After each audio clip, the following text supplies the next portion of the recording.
The party that once promised change is that absolutely nothing was done. now serves up the same reheated gruel of evasion, sprinkled with a few performative crumbs of concern.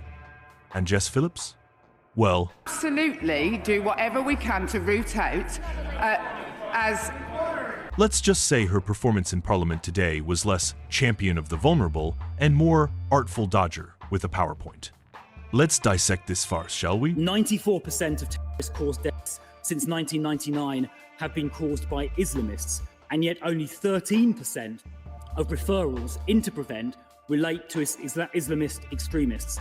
3 weeks ago, the government, bless their cotton socks, announced 5 whole local inquiries into the grooming gang scandal. 5! Because why tackle a national crisis with, national urgency, when you can play postcode roulette with justice? Sorry, love, your town's not on the list, better luck next lifetime. And these inquiries, mind you, can't even compel witnesses to testify. It's like sending a pea shooter to a nuclear standoff. But hey, at least it's something, right? Speak to these victims every single week, week in, week out. Let's be clear. This isn't governance. It's political theater with a script written by PR lackeys. Victims? And if the victims want a national statutory inquiry, why doesn't she? They're the unpaid extras in this tragedy.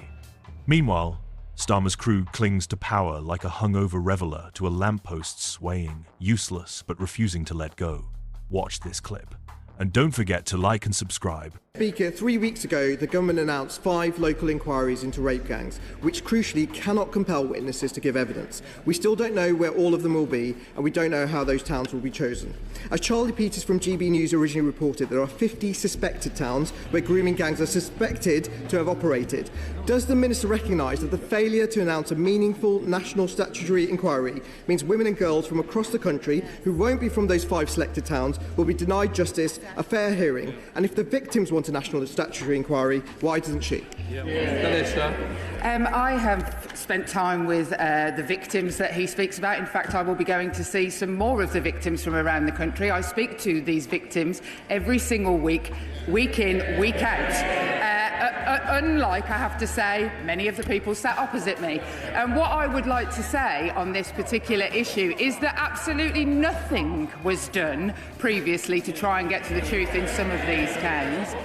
And we will absolutely do whatever we can to root out, as everybody in this House wants to see, while some of us wish to use it for political ends, an end to this particular crisis.